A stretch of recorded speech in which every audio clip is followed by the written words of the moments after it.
시편 78편 67절에서 72절 6구절의 말씀인가요? 다 함께, 또 온라인으로 함께 하시는 분들도 각자 해쳐서 다 함께 합독하시겠습니다. 시작. 또 요셉의 장막을 버리시며 에브라임 지파를 택하지 아니하시고 오직 유다 지파와 그가 사랑하시는 시온산을 택하시며 그의 성소를 산의 높음같이 영원히 두신 땅같이 지으셨도다. 또 그의 종 다윗을 택하시되 양의 우리에서 취하시며 저량을 지키는 중에서 그를 이끌어내사 그의 백성인 야곱 그의 소유인 이스라엘을 기르게 하셨더니 이에 그가 그들을 자기 마음의 완전함으로 기르고 그의 손의 능숙함으로 그들을 지도하였도다. 아멘. 오늘 이 본문 말씀으로 여러분들과 나누기 원하는 설교의 제목은 코로나 이후 하나님께서 택하시는 믿음을 준비하라입니다. 하나님께서 택하시는 믿음을 준비하라. 어제 제가 카톡방에 여러분들에게 공유해드렸던 제임스 린치 목사님의 영상을 다 보셨는지 모르겠어요. 그 제임스 린치 목사님의 영상에 이 코로나 시즌을 어떻게 설명하셨습니까? 하나님께서 심판하시고 우리를 혼내시는 것이 아니라 하나님의 교회를 merciful nudge라고 말했죠. 자비와 은혜로서 우리를 밀어붙이시는 거예요. 할렐루야. 우리가 가야 하는 곳에 가지 않고 안주하고 있거나 우리가 나아가야 되는 방향으로 우리가 가지 않고 있을 때에 하나님이 우리를 꾸짖고 막 꿀밤을 때리고 이러는 것이 아니라 나아갈 수 있도록 슬쩍 밀어주시는 거예요. 물론 그 슬쩍 미시는 것이 가끔 조금 세게 미실 때가 있기는 합니다. 워낙 안 움직이면 이 엉덩이를 한번 툭 걷어차시기도 하시고, 그러나 이 코로나 시즌에 하나님께서 우리를 밀어가시는, 밀어붙이시는, 몰아가시는 것이 있다라는 거예요. 그래서 우리는 그 손길에 우리를 두기를 원합니다. 할렐루야. 하나님의 손길 가운데 우리를 사로잡히게 하기 원합니다. 그래서 우리가 지난주부터 믿음에 대해서 여러분들과 좀 나누고 있는데, 지난주에 우리가 나눴던 말씀은 뭐예요? 제목이 하나님이 인정하시는 믿음을 준비하자. 할렐루야. 하나님이 인정하시는 믿음, 사람의 인정이 아닌 하나님이 야, 저자는 믿음이 있다라고 뭐 해준다 그랬어요? 증언해 주신다 그랬잖아요. 증거해 주신다 했잖아요. 그 믿음은 어디서 우리가 준비한다? 매일의 일상의 삶에서 준비한다 라고 여러분들과 나눴습니다. 오늘은 여러분들과 나눌 게 뭐예요? 하나님에게 택함 받는, 하나님이 택하시는 믿음을 이 코로나 시즌 준비하시는 여러분들 되시길 예수 이름으로 축원합니다. 우리는 지금까지 믿음 있다, 야 이게 믿음이다 라고 생각했던 모습 떠오르는 게 뭐가 있을까요? 아, 저 사람 참 믿음 있는 사람이네. 어제 지난주 나왔던 거 뭐예요? 막 믿음이 막 있는 사람은 막 열심히 기도하고 기도하는 게 팍 하고 나타나면 저 사람 믿음 있구나 라는 생각을 한다고 했잖아요. 그게 아니라고 말씀드렸죠. 또 다른, 야 저 사람 믿음 좋다, 교회 안에서 저 집사님 믿음 좋네, 아유 우리 아름이 믿음 좋네, 누구 믿음 좋네 할 때 하는 그 믿음 좋다라는 근거가 뭡니까? 보통 맞아요. 교회 생활을 열심히 하면 믿음이 좋다고 생각해요. 주일 예배 안 빠지고, 그렇다고 빠지라는 거 아닙니다. 빠지지 마십시오. 주일 예배 안 빠지고, 금요 예배 안 빠지고, 세미나 하면 답 찬석하고, 헌금 생활 열심히 하고, 11조 열심히 내고, 건축한다 그러면 건축 헌금 열심히 하고, 약정 헌금 한다고 하면 헌금 약정하고, 새벽 기도 오고, 교회 청소하고, 뭐 모든 거에 열심히 하는 사람들, 그 사람들 뭐라고 생각해요? 우리는 믿음이 좋다라고 생각합니다. 어느 면에서는 그것도 맞는 말이기도 해요. 왜냐? 자기 안에 예수를 사랑하는 마음이 있고 하나님에 대한 열정이 있으면 하나님이 사랑하시는 교회에 헌신하기 원하고, 예배의 자리에 나아가기 원하고, 나의 재정을 주님께 드리기 원하고 하는 열매들이 맺히지요. 맞는 거예요, 어느 정도에서는. 그러나 이것을 하고 있다고 해서, 이 열매가 있다라고 해서 과연 그 사람의 믿음의 사람이다라는 보장이 되느냐? 그걸 질문하고 싶은 거예요. 우리는 믿음이 있는 자의 삶에서 그러한 열매가 자연스럽게 맺히겠지만, 과연 그러한 행위를 하고 있고 열심히 하고 있다라는 것 자체가 저 사람 믿음 있구나 라는 개런티를 우리에게 줄 수 있는가, 그것에 대한 우리는 질문을 하기 원하는 겁니다. 그래서 지난주부터 우리는 성경적 관점, 하나님의 관점 안에서 믿음이 무엇인지, 그래서 이 코로나 이후 또 코로나를 돌파하고 있는 이때에 여러 가지 믿음의 사운드들이 이제 몰려올 것인데, 이 시즌 하나님께서 인정하실 뿐만 아니라 하나님께서 선택하시는, 택하시는 믿음의 소유자들로 일어나시길 예수의 이름으로 축원합니다. 자, 그럼 오늘 이것을 우리가 알기 위해서 본문 말씀을 보세요. 하나님께서 우리가 뒷구절에 집중을 많이 해요. 다윗을 택하셨다, 유다를 택하셨다, 이 말에 집중을 하는데, 택함 받은 자가 등장할 뿐만 아니라 버림받는 자들이 여기서 등장합니다. 67장을 7절을 보시면 뭐라 그래요? 요셉의 장막을 버리시며 에브라임 지파를 택하지 아니하시고 라는 말이 나와요. 하나님께서 인정하시는 믿음이 무엇인가를 알아보기 전에, 그러면 하나 우리가 반면교사로 볼 수 있는 건 뭘까요?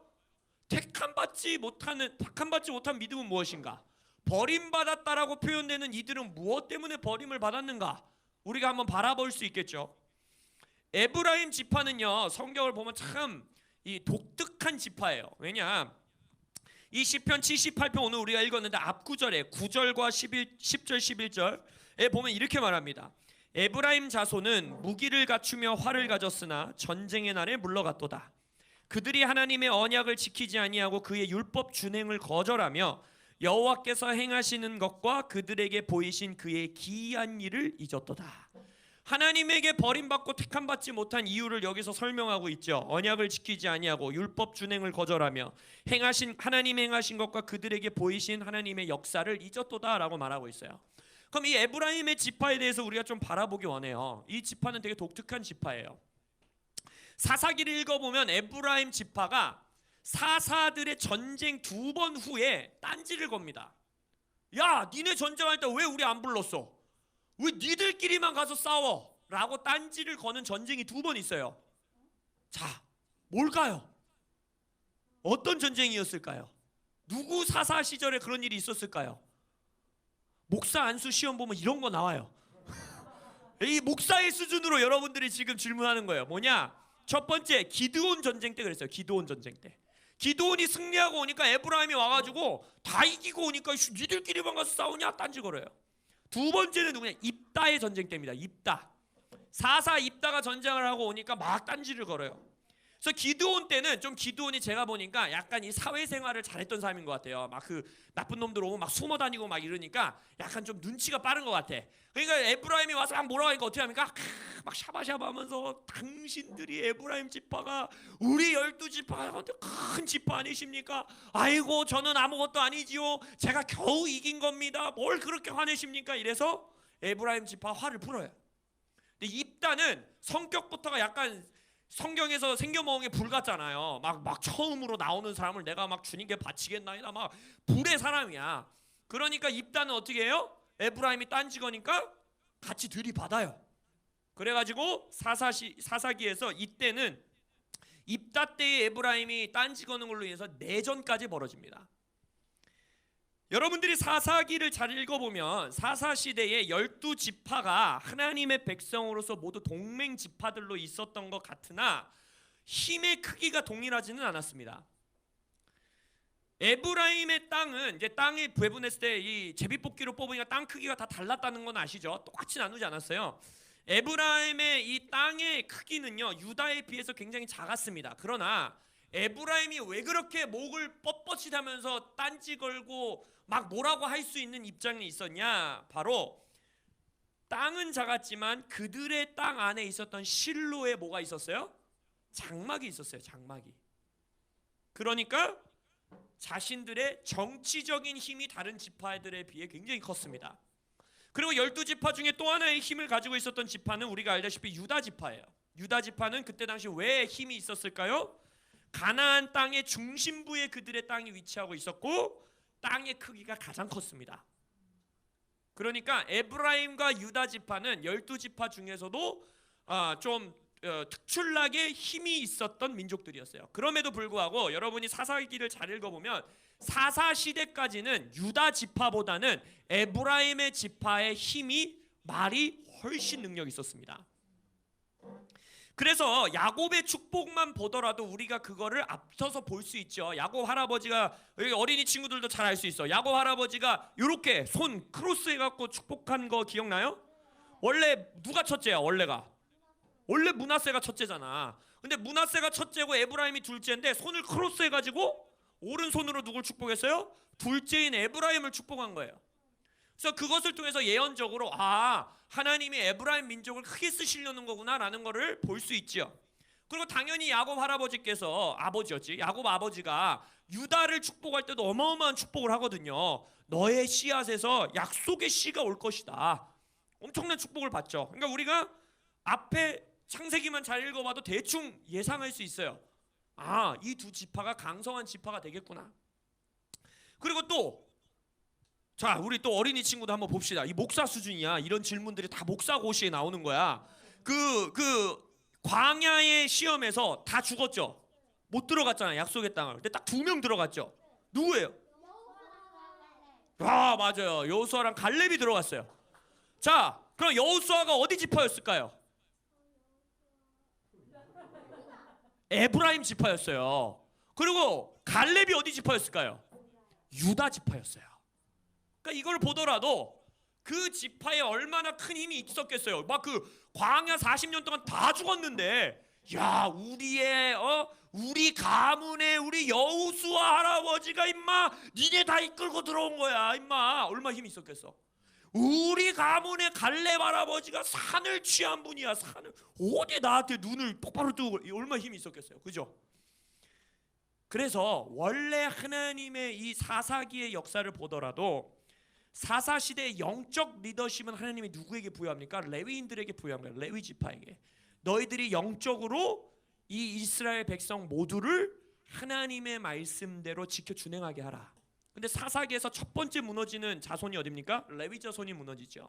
영적 리더십이 무너져 버립니다. 근데 영적 리더십이 무너졌을 때에 정치적 리더십은 누가 맡아줬어야 돼요? 에브라임 지파가 맡아줬어야 되는 거예요. 근데 그들의 정치적인 리더십까지도 함께 무너집니다. 그래서 원래 원수들이 공격해 왔을 때에 12지파를 막 똘똘 뭉치게 막 군대들도 소집하고 막 너희들 함께 싸우러 나가자, 우리는 이길 수 있다, 막 이렇게 했어야 되는 지파가 에브라임 지파였지만, 이것들이 오히려 싸움은 하지 않으면서 남들이 다 이겨놓은 전쟁에 가서 어떻게 하는 거예요? 숟가락 내놔라, 젓가락 내놔라 하고 있는 겁니다. 근데 이게 또 재밌는 거거든요. 왜 유독 다른 어마어마한 사사들도 있었는데 왜 유독 기드온과 입다만 괴롭혔을까요? 이건 인간됨을 아시면 쉽게 생각할 수 있겠습니다. 왜 천한 쪽이라고 생각했을까요? 아, 그것도 맞고, 근데 그것뿐만이 아니죠. 가문과 가문의 지금 싸움이라고 했잖아요. 얘네가 어느 가문일 것 같으세요? 얘네만큼은 내가 아무리 정치적 리더십을 잃었어도 얘네만큼은 내 발밑에 있어야 돼. 유다? 유다 아니야. 유다는 함부로 못 건들지. 왜냐면 둘이 제일 힘이 세잖아. 므낫세. 야곱 할아버지가 임마 너는 네가 형이어도 내가 형이야 이제. 너네들만큼은 내가 발로 짓밟고 일어서야 돼 라는 마음이 있었던 거예요.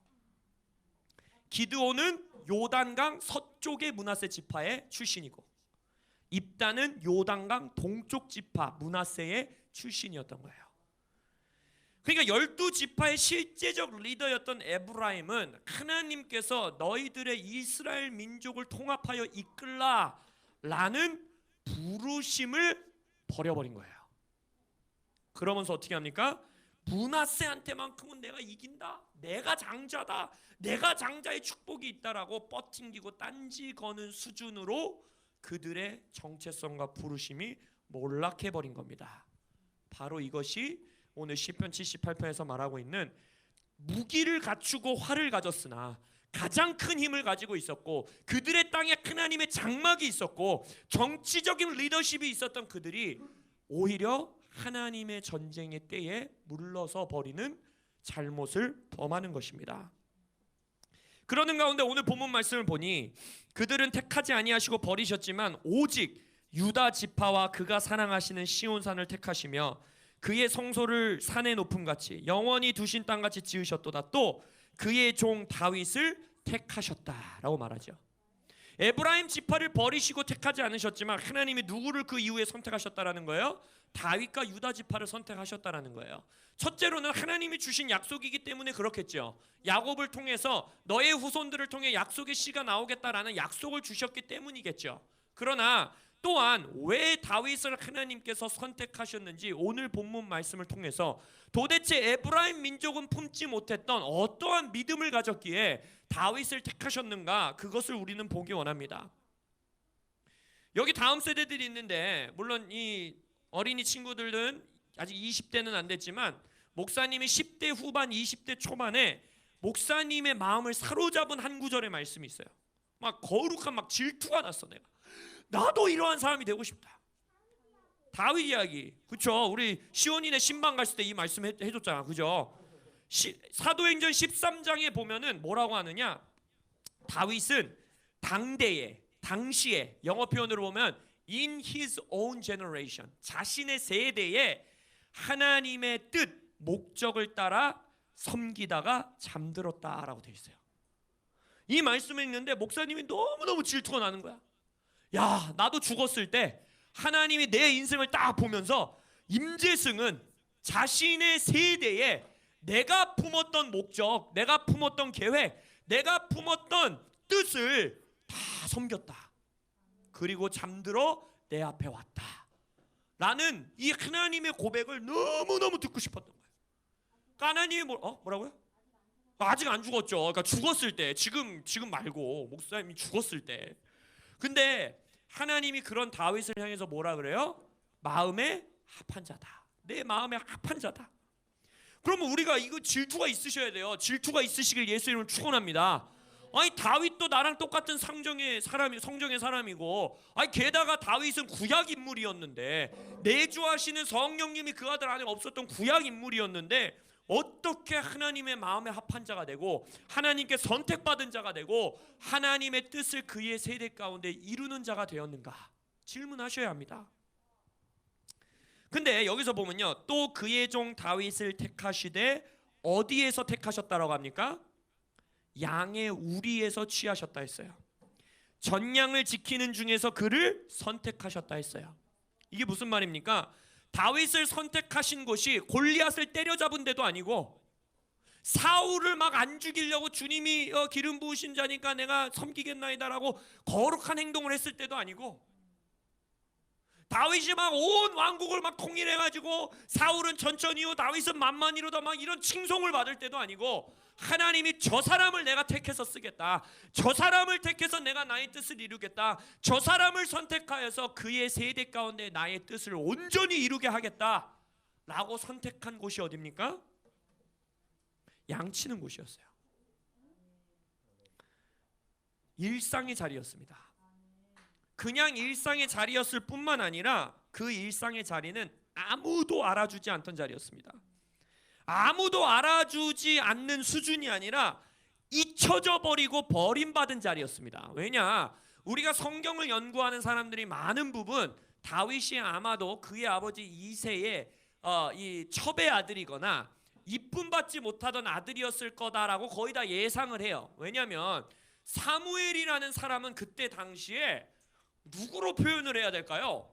우리 시대에 뭐 예를 들어서 로렌 커닝햄 목사님보다도 전 세계 유대인들에게 유명한 분이었어요. 온 이스라엘을 이끌던 최고의 지도자였어요. 근데 사무엘이 우리 집에 온 거야. 그리고 아들들을 쫙 불러오라 그랬어. 아니 그러면 내 아들들 한 명이라도 더 있는 놈들을 다 불러와야 되는데 얘는 아예 까먹어버립니다. 그것도 그렇고 다윗이 불렀던 시편에 뭐라고 합니까? 내 부모는 나를 버렸으나 여호와는 나를 영접하리이다. 그래서 다윗의 시편의 노래만 보더라도 이 자가 첩의 아들이었던 아니면 어떠한 이유에서였거든 가족에게조차도 버림받았고 가족에게조차도 사랑받지 못하고 잊혀져 버린 그러한 아들이었어요. 그 아들의 장소가 어디였어요? 양치는 곳이었어요. 버림받았기 때문에 갔어야 되는 곳이고 종들이 해야 되는 일을 아들이 하고 있었고 잊혀져 버린 자였고 인정받지 못하는 자였고, 그럼에도 그 아들은 다윗은 부모도 나를 버렸으나 형제도 나를 버렸으나 하나님께서 그 자리에서 다윗을 선택하여 주십니다. 하나님이 그 자가 그 양의 우리 가운데에 젖양을 치는 데에서 어떠한 자였기 때문에 하나님이 그를 택하셨는가에 대한 힌트는 그 뒷구절에서 볼 수 있습니다. 그의 종 다윗을 택하시되 양의 우리에서 취하시며 전양을 지키는 중에서 그를 이끌어내사 그의 백성인 야곱 그의 소유인 이스라엘을 기르게 하셨더니, 다윗을 택하셔서 이제 하나님의 뜻을 이루게 하는 거지요. 이스라엘 백성을 사사시대의 에브라임 민족은 내가 그들을 이끌라 하였지만, 이스라엘 백성을 기르라 하였지만 그 자들은 전쟁의 날에 물러서고 나에게 버림받고 택함받지 못했지만, 이제 내가 너를 택하여 나의 뜻을 이루게 하겠다. 이스라엘 백성을 이끌어라, 이스라엘 백성을 길러라, 이스라엘 백성을 돌보아라 라고 말을 하면서 72절에 뭐라고 합니까? 이에 그가, 이건 다윗이죠, 그가 그들을 자기 마음의 완전함으로 기르고 그의 손의 능숙함으로 그들을 지도하였도다 하고 있어요.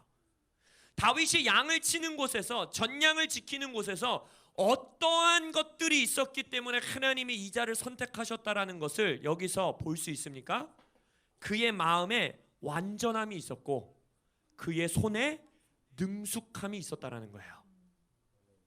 하나님께서 택하시는 믿음을 갖기 원하십니까?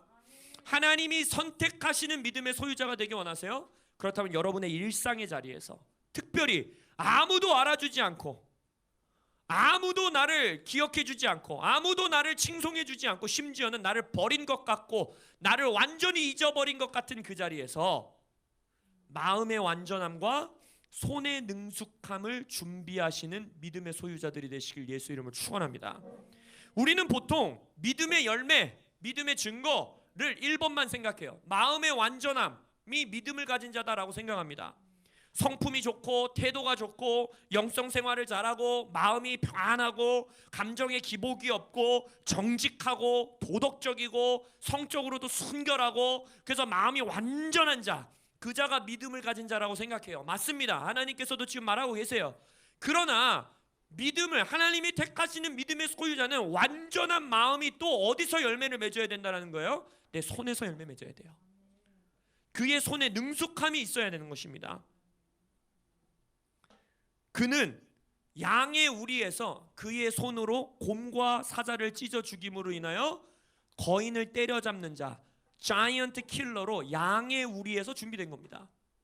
완전한 마음으로 하나님을 악기를 연주하며 찬양하며 예배하는 양의 우리에서 마음의 완전함으로 인하여 하나님을 찬양하고 예배하는, 당대의 하나님의 뜻을 찬양과 예배로서 이루어내는 다윗의 장막을 준비하는 자로서 어디서 준비됐다라는 거예요? 양의 우리에서 준비됐다라는 거예요.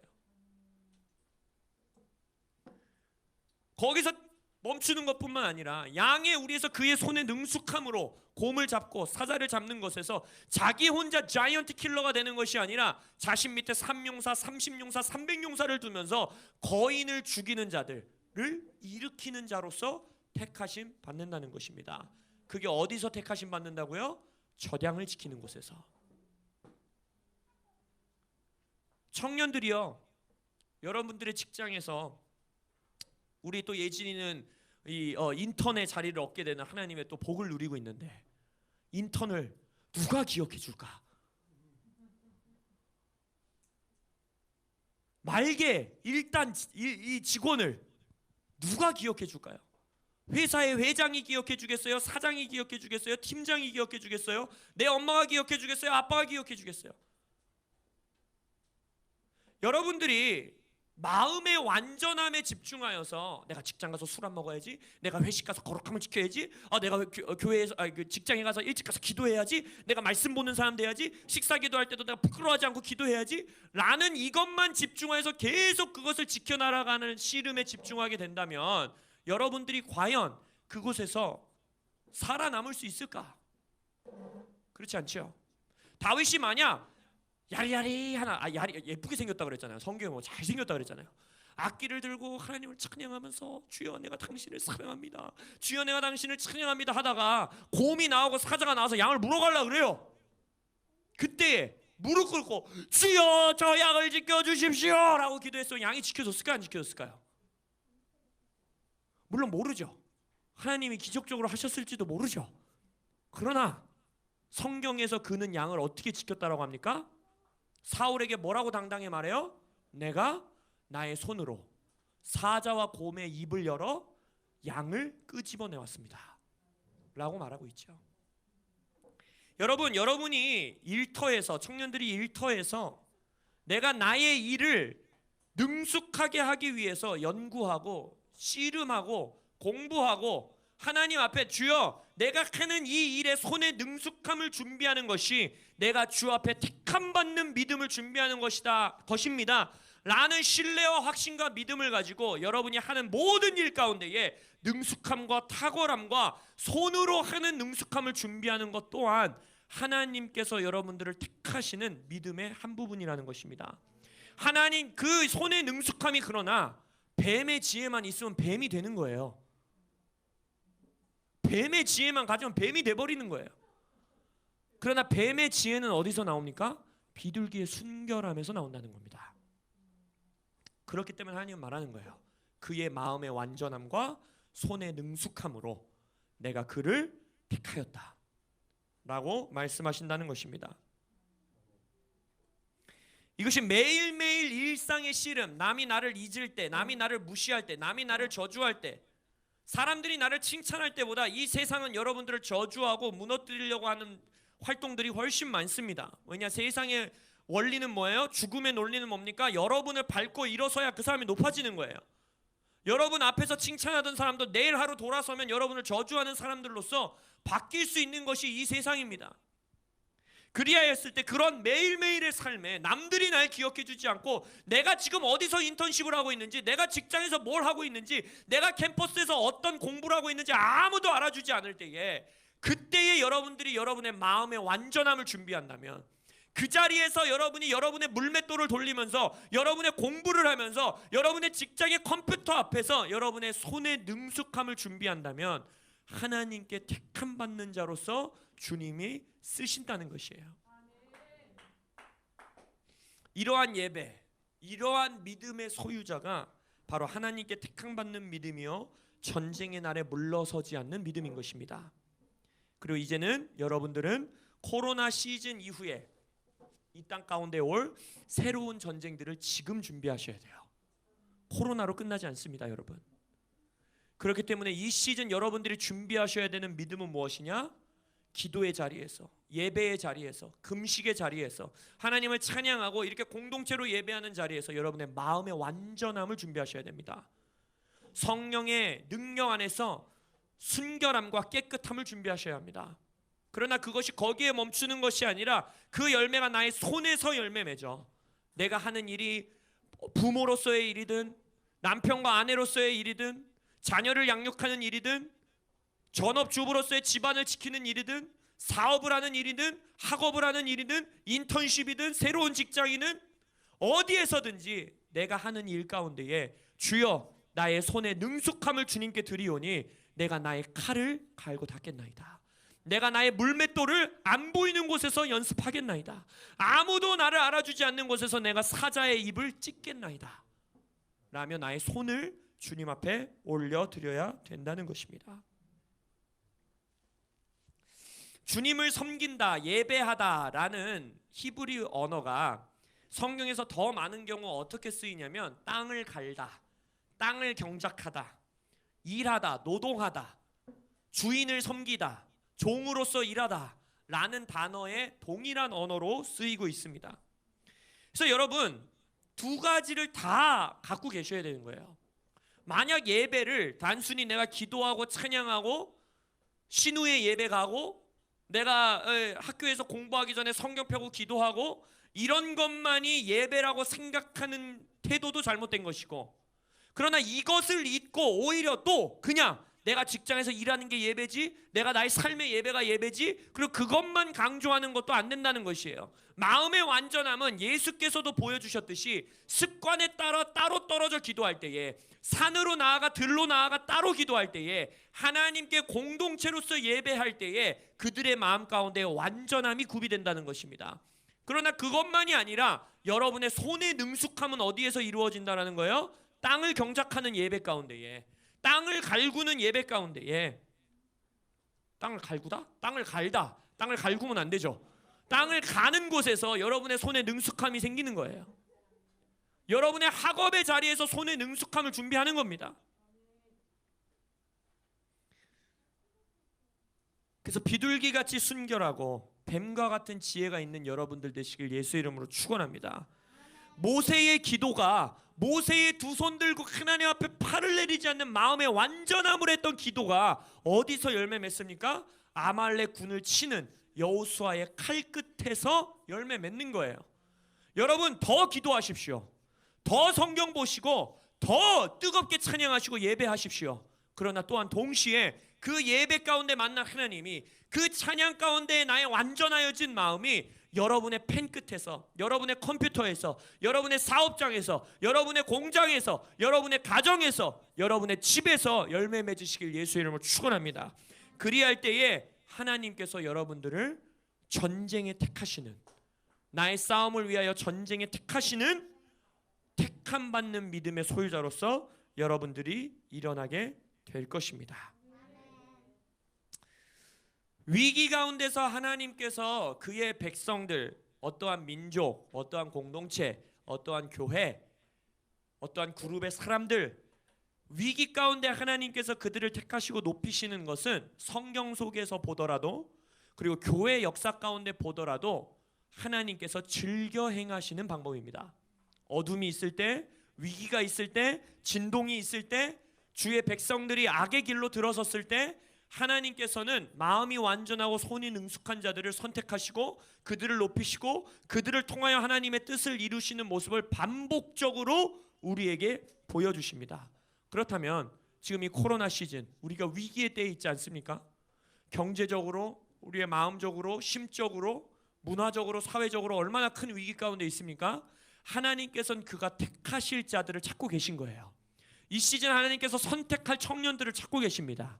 이 시즌 온라인으로 공부하면서 마음이 가난해지고 친구들을 원하고 외로워하고 그 캠퍼스 안에서 부흥을 이끌 택할 대학생들을 주님이 찾고 계시고, 지금 경제가 어렵다 그러고 취업이 어렵다 그러고 돈 벌기 어렵다고 하는 이 시즌에 하나님께서 택할 마음이 완전하고 손이 능숙한 사업자들을 찾고 계시고, 직장인들을 찾고 계시고, 인턴들을 찾고 계신 것입니다.